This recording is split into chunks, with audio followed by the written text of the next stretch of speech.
Quand la frontière entre soins nécessaires et surmédicalisation se brouille, qui servons-nous vraiment? Nos chevaux ou notre conscience? Que cherchons-nous réellement à travers tous ces protocoles? Le bien-être de nos chevaux ou l'apaisement de nos propres inquiétudes? Dans la course au standard du bien-être équin, à quel moment avons-nous cessé d'écouter l'individu pour suivre aveuglément des règles générales? Voici quelques questions que j'aimerais aborder dans ce nouvel épisode de podcast de Master Dressage. Mais avant ça, pour ceux qui me découvrent, je suis Inès Boudina-Ravel, cavalière et entraîneur de dressage. Je donne des cours à distance et aussi en présentiel dans toute la France, mais plus particulièrement en Île-de-France. Mon approche du travail avec les chevaux est basée sur une compréhension profonde de leur bien-être, en tant que physique que mental. Et c'est justement ce sujet que j'aimerais aborder avec vous aujourd'hui. Vous pourrez trouver toutes mes informations sur mon compte Instagram Master Dressage ou sur le site internet masterdressage.net. Mais avant de commencer, sachez qu'en fin d'épisode, il y a une belle surprise pour ceux qui ont envie de progresser, alors restez bien jusqu'à la fin. Parlons de cette tendance dans le monde du cheval, la surmédicalisation. Entre les rituels de soins interminables et les traitements systématiques, où est la limite, où est le nécessaire et où est le superflu? J'aborde ce sujet non pas comme une simple observatrice, mais comme quelqu'un qui a travaillé dans des écuries dites de haut niveau, surtout dans le milieu de la compétition. C'est à se demander, ces soins sont-ils vraiment nécessaires? Sont-ils réellement essentiels pour le bien-être du cheval? À quel moment sommes-nous dans le trop ou le pas assez? Qu'est-ce que représente vraiment le bien-être? Ce terme est devenu incontournable et a pris un sacré tournant après le Covid. Et c'est devenu le mot qu'il faut absolument prononcer pour ne pas se faire critiquer. Mais quand on y regarde d'un peu plus près, que signifie vraiment le bien-être? Pour certains, c'est un cheval qui vit au box, qui sort 2 voire 3 heures au pré, puis reçoit un massage, une courbature massante, un gel refroidissant sur les tendons ou de l'argile, passe toute l'après-midi au box ainsi que la nuit, qui a un entraînement monté ou en longe ou à pied, peu importe, pour recommencer tout ça le lendemain. On aura à côté l'autre extrême qui prônera un cheval sans couverture, qui vit dehors, qu'il pleuve ou qu'il neige, avec les copains, mais peut-être avec de la gale de boue systématique à cause de la gadoue, car les terrains ne sont pas stabilisés. Dans tout ça, qui a vraiment raison? Qu'est-ce qu'est réellement le bien-être pour un cheval? N'y a-t-il pas un juste milieu? N'y a-t-il pas un contexte à tenir en compte? Et si tout n'était pas noir ou blanc? Dans ces écuries de compétition, j'ai assisté à des rituels quotidiens impressionnants. 2 heures de préparation avant le travail, application méticuleuse de couverture massante, séance d'étirement systématique, massage quotidien. On en arrive à un point où les chevaux sont presque mis sous cellophane, protégés de tout, même d'eux-mêmes. Dans certains cas, ils deviennent presque des objets fragiles. Ce qui me frappe, c'est qu'après des années de ces traitements, beaucoup de ces chevaux sortent de leur carrière sportive pas forcément droit et pas forcément en bonne santé, que ce soit mentale ou physique. Et ça, malgré tous ces soins, tout ce cocooning quotidien. Bien entendu, ce genre de traitement royal représente un budget très conséquent. Entre les équipements dernier cri et les compléments alimentaires, les séances avec les différents spécialistes, pour certains, ça devient un vrai gouffre financier. Mais c'est aussi un investissement en temps très considérable qui se fait souvent au détriment du temps passé à simplement travailler correctement son cheval ou à lui offrir des moments de liberté. Dans le monde de la compétition, certaines pratiques sont devenues presque des rituels. J'ai vu des calendriers de soins tous les 6 mois comme une horloge. Les chevaux reçoivent leur lot d'infiltration ou de mésothérapie j'entends, qu'ils en aient besoin ou non. C'est devenu un automatisme, une maintenance préventive. On m'a déjà conseillé ces thérapies pour mon propre cheval comme si c'était la norme. Le passage obligé pour rester à niveau et surtout respecter son bien-être. Je me pose cette question aujourd'hui qui est fondamentale. Est-ce que ce sont ces traitements qui permettent au cheval de tenir jusqu'à haut niveau ou au contraire, est-ce que ce sont ces mêmes interventions qui les usent prématurément? Parlons maintenant de l'autre approche, celle qui privilégie un retour à des conditions plus naturelles. Certains pensent que l'idéal est simplement de monter en cordelette, que le cheval doit vivre exclusivement dehors sans jamais connaître de boxe, avec un minimum de soins peut-être, un ostéo occasionnellement et encore encore, pour certains, l'ostéopathie représente une intervention déjà trop importante. Cette recherche d'une vie plus naturelle pour le cheval part d'une bonne intention, mais mérite aussi des questionnements. Nos chevaux sont des animaux domestiques depuis des millénaires et certaines conditions idéales ne sont tout simplement pas réalisables dans notre monde moderne avec ses contraintes d'espace et de climat. Il est intéressant de réfléchir à cette tendance humaine d'osciller entre les extrêmes, du tout contrôlé ou tout naturel, sans parvenir à trouver cet équilibre subtil qui se situe souvent dans une zone grise. Nous nous accrochons parfois trop à des convictions rigides plutôt qu'à une réflexion nuancée qui s'adapte à chaque situation. Prenons un exemple concret. Un cheval qui vit en permanence dans un pré avec ses congénères, l'aspect social est évidemment bénéfique puisqu'il répond à cette nature grégaire. Mais que se passe-t-il si ce pré devient boueux pendant les mois d'hiver? Est-ce vraiment idéal qu'il reste 24 heures sur 24 les pieds dans l'humidité? Dans certains cas, un accès au box propre et sec pour la nuit ne pourrait-il pas être préférable, surtout en l'absence de terrain stabilisé? Dans cette approche très naturelle, le cheval aura certainement une alimentation plus physiologique, moins d'amidon, plus proche de son régime originel. Mais il faudra surveiller que cette transition soit bien gérée pour éviter qu'il ne maigrisse ou développe des problèmes liés à un changement trop brutal. Derrière, ces mêmes cavaliers n'auront peut-être pas les connaissances techniques équestres nécessaires, ni une compréhension suffisante sur la hiérarchie et du comportement naturel des chevaux entre eux. Ce n'est pas parce qu'on voit un cavalier lever la main sur son cheval qu'il n'y a pas un contexte. Il faut toujours prendre en compte le contexte global et ne pas forcément hurler à la maltraitance immédiatement. Paradoxalement,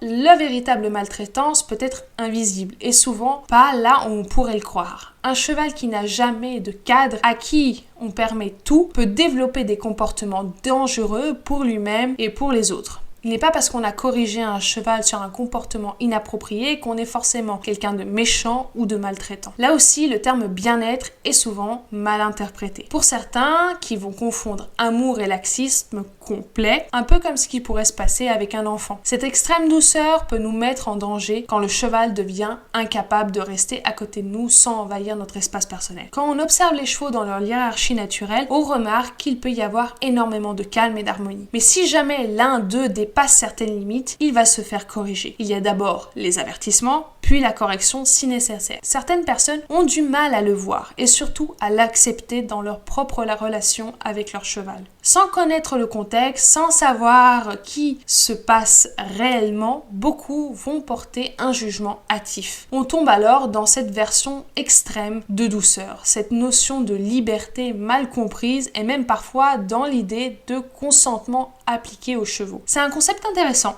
Personnellement, j'ai pas d'avis là-dessus, ni définitif, car je ne m'y suis pas suffisamment intéressée. Mais il est important de reconnaître que dans la hiérarchie naturelle des troupeaux, il n'y a pas toujours du consentement tel qu'on pourrait l'entendre, humainement je veux dire. Il y a avant tout du respect et de la clarté dans la communication. Mon point de vue pourra évoluer avec le temps, ça c'est sûr, mais je trouve qu'on fait souvent un certain amalgame problématique entre la psychologie humaine et équine. Parfois, on ne sait même plus où est la limite, ce qui rend le terme bien-être encore plus flou. On mélange le bien-être d'un humain avec celui d'un cheval. Est-ce que c'est vraiment pertinent? Ne faudrait-il pas faire attention à cette projection de nos propres valeurs humaines sur des animaux qui fonctionnent selon des codes sociaux peut-être différents? Il y a du bon à apprendre dans chaque philosophie, et tout dépend fondamentalement du contexte. Les apparences peuvent être trompeuses. Ce n'est pas parce qu'on voit des chevaux dans leur grand pré verdoyant sur une photo ou dans une vidéo que leur mode de vie est idéal dans sa globalité. Certains utilisent ces images comme une façade, brandissant le terme bien-être comme un bouclier contre les critiques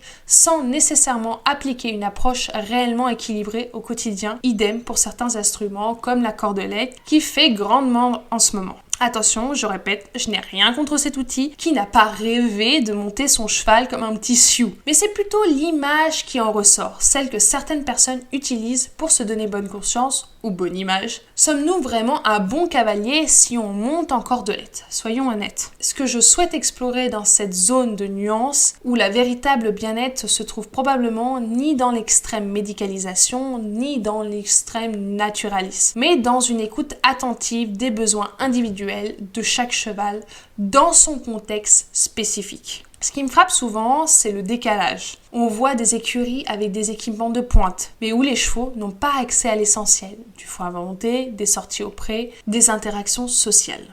La science l'a prouvé, les chevaux ont besoin de communiquer entre eux. Ce sont des animaux grégaires.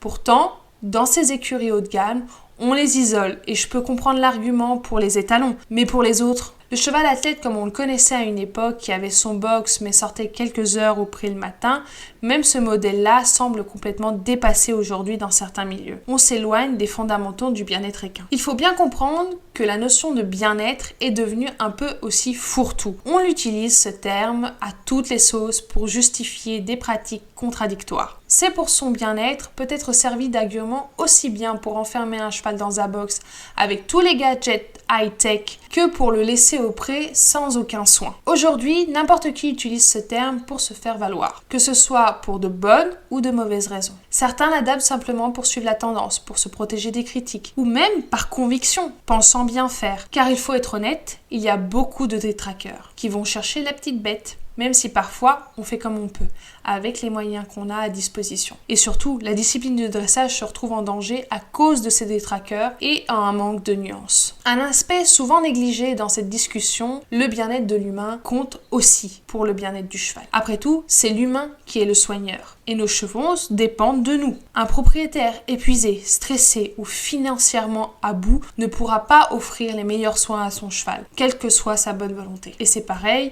pour les propriétaires d'écuries. Je sais, je l'ai personnellement vécu. Cette notion varie énormément selon les personnes. Pour certains, c'est ce modèle traditionnel du box avec soins intensifs. Pour d'autres, ce sont les écuries actives où le cheval est censé bouger davantage, mais là aussi, on peut se poser la question, est-ce vraiment ça le bien-être? Certains considèrent que ces écuries actives restent une forme de prison où le cheval doit passer par certaines barrières et faire tout un détour s'il veut manger. Et parfois, on se retrouve avec 10 chevaux sur seulement 4 hectares et des problèmes de troupeau, d'acceptation, car dans tous les cas, ça reste un troupeau et chaque cheval ne socialisera pas correctement avec tous. C'est exactement comme nous les humains, on ne peut pas s'entendre avec tout le monde. Alors oui, on se rapproche d'un cheval qui vit de manière plus active et qui peut bouger. Mais est-ce ça véritablement le bien-être au naturel? C'est une autre question à considérer. Le bien-être pour l'un ne sera pas le même pour l'autre, mais il existe quand même des bases fondamentales à respecter qui devraient faire consensus. Un cheval qui peut manger du foie à volonté et avoir des contacts sociaux réguliers si ce n'est pas systématique. Sans oublier une eau propre. Même ça, pour certains, c'est difficile à concevoir qu'il faille régulièrement nettoyer les bacs. Ces éléments ne sont pas négociables, quelle que soit notre conception personnelle du bien-être. C'est des faits physiologiques. La vraie santé du cheval commence par une alimentation adaptée, avec du fourrage à volonté. Elle passe avec des contacts sociaux, des sorties régulières, un travail progressif et respectueux de la biomécanique. Les ulcères gastriques sont endémiques chez les chevaux de sport, mais parfois aussi les chevaux de loisirs. On se demande pourquoi. On multiplie les traitements coûteux et on remet même pas en question le fait que ces chevaux passent 20 heures sur 24 en boxe avec des rations de foin limitées.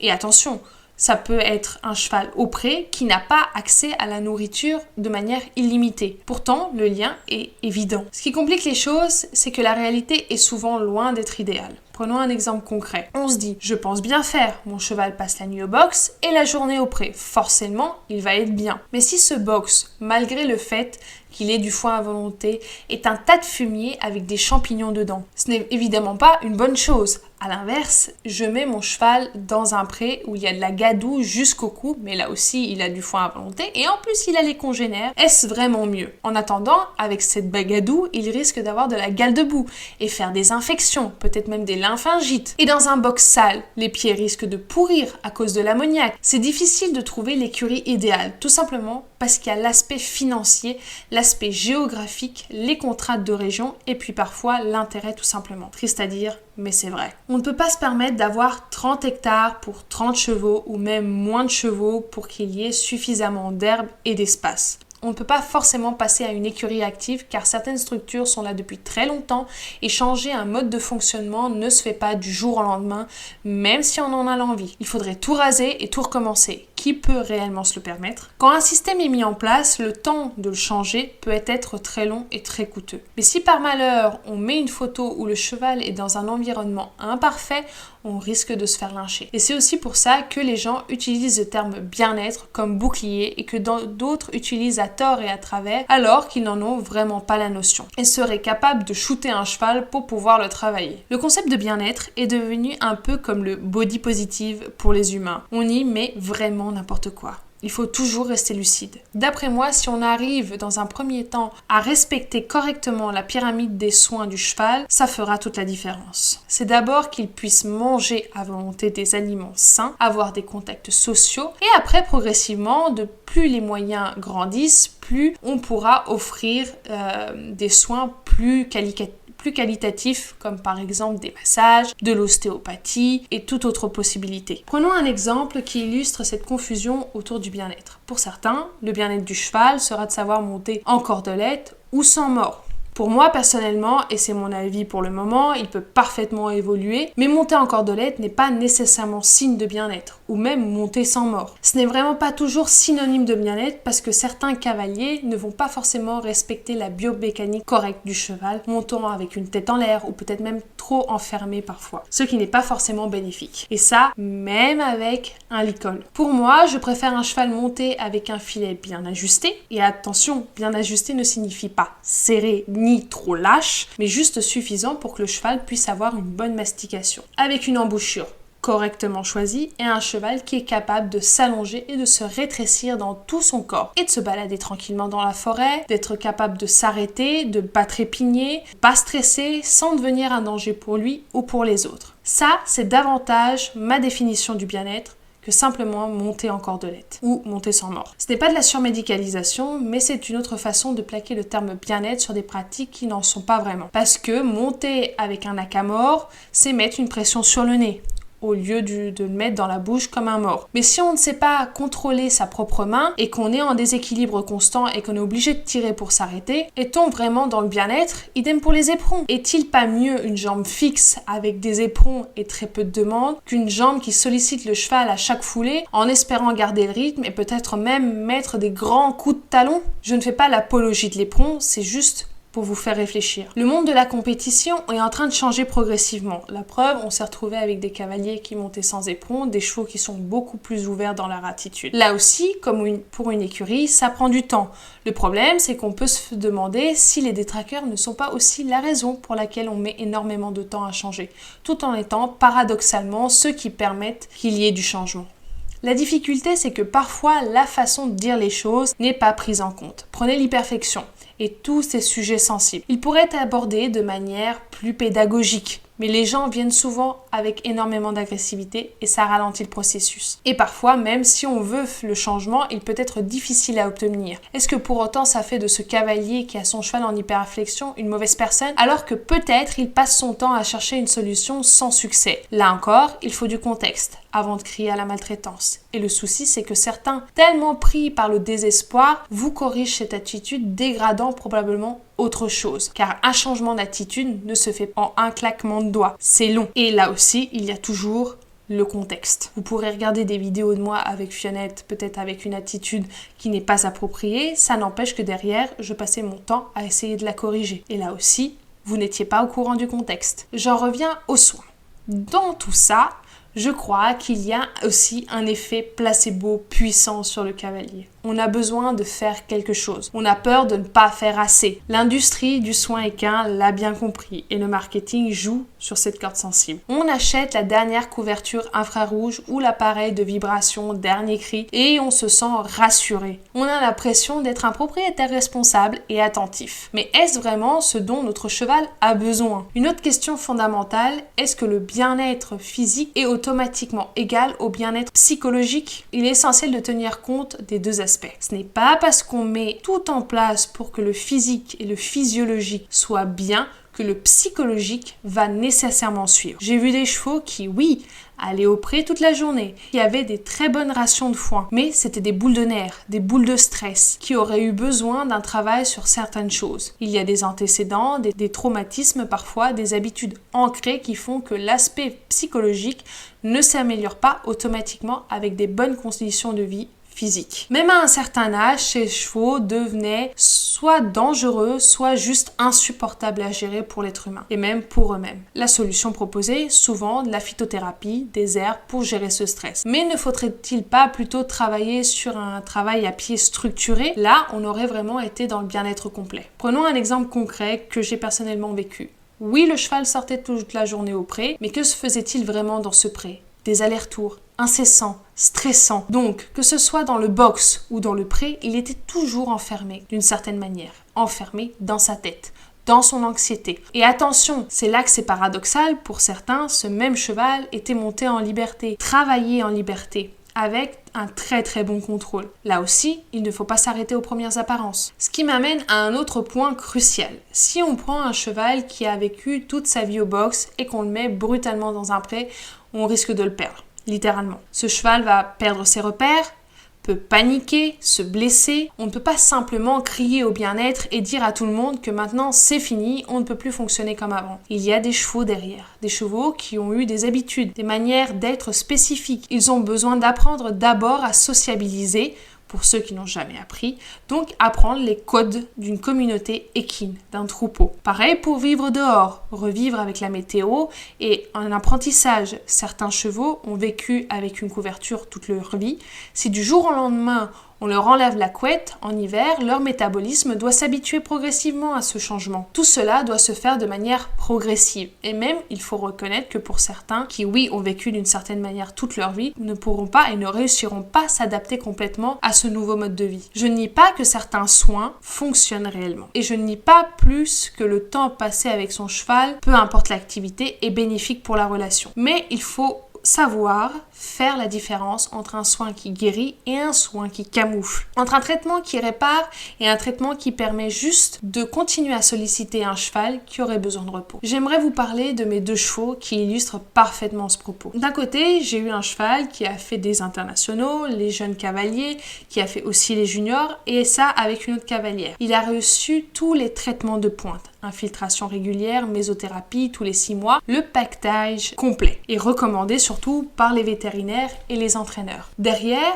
vous connaissez maintenant l'histoire de Do It et si vous ne connaissez pas, vous pouvez écouter mon histoire qui doit être l'épisode 5 du podcast. Et Do It a des problèmes de dos et de pieds. De l'autre côté, il y a Fionette qui n'a jamais connu tout ça et pourtant qui a exactement le même niveau de dressage que Do It. Et quand je la compare, c'est frappant. Fionette a 14 ans, elle a l'énergie et l'attitude d'un cheval de 5 ans parfois. Son physique, son comportement, sa joie de vivre sont totalement intacts. Et je rappelle que ce n'est pas un problème de travail car ils sont tous les deux dressés de la même manière et dressés au même niveau. Même peut-être Fionette a un meilleur niveau que Do It. Cette comparaison fait réfléchir profondément à nos pratiques, considère comme normales dans le milieu du sport. Je ne dis pas qu'il faut abandonner tous les soins. Nos chevaux sont des athlètes et comme tout athlète humain, ils ont besoin d'un suivi. Mais ce suivi devrait commencer par les bases. Une alimentation adaptée. Et je pense que je ne le répéterai pas assez. Veiller à leur nutrition, à leur repos suffisant et oui, de l'ostéopathie et des massages quand c'est nécessaire. La différence, c'est que chez l'humain, on ne commencerait jamais par des traitements intensifs en négligeant la nutrition ou le repos. Pourquoi le faire avec nos chevaux? Et encore, je mets une parenthèse parce qu'il arrive parfois qu'on ne corrige pas du tout l'alimentation de notre propre alimentation et on passe tout de suite par des grosses chirurgies. Mais c'est la logique qui voudrait ça. Commencer par les bases pour après creuser plus loin. La vraie prévention commence par l'observation quotidienne. Connaître son cheval, repérer les premiers signes d'inconfort et comprendre ses besoins individuels. Ensuite, oui, on peut faire appel à des professionnels quand c'est justifié, mais pas par automatisme ni par calendrier. La meilleure médecine reste souvent la plus simple. Du foin de qualité, du mouvement et une vraie écoute de son cheval. Tout le reste devrait être un complément, pas une béquille. J'aimerais voir un retour aux fondamentaux. dans notre approche du bien-être équin. Moins de gadgets, plus de prêts, moins d'interventions systématiques, plus d'observations individuelles et surtout plus de contexte. Car au fond, ce qui fait la différence entre un cheval qui vieillit bien et un cheval usé prématurément, ce n'est pas tant ce qu'on lui fait, mais ce qu'on lui permet d'être, un cheval tout simplement. Dans tout ça, faites attention à certaines modes. Il faut toujours penser à votre personnel contexte. C'est très important et aussi au contexte de quelqu'un d'autre. Ce n'est pas parce que quelqu'un agit d'une certaine manière que c'est bon ou mauvais et il faut toujours faire attention à ça. C'est juste pour le bien-être. Derrière, il y a des chevaux, mais il y a aussi des humains. Avant de nous quitter, j'ai une proposition pour vous. Si vous souhaitez améliorer votre pratique équestre, je vous invite à participer à mon bêta test. Vous pourrez recevoir une analyse vidéo gratuite de votre travail avec votre cheval. Pour cela, il suffit simplement de remplir un formulaire dont le lien se trouve en description de cet épisode. Vous y retrouverez également toutes les informations pour me suivre sur mon Instagram Master Dressage où je partage régulièrement du contenu sur l'équitation et sur le dressage surtout. Merci de m'avoir écouté. Si ce sujet vous a fait réfléchir, n'hésitez pas à partager votre propre expérience ou vos avis ou même à poser des questions. À bientôt pour un nouvel épisode et surtout partagez-le, likez-le, ça fait vivre le podcast. À bientôt, bonne progression.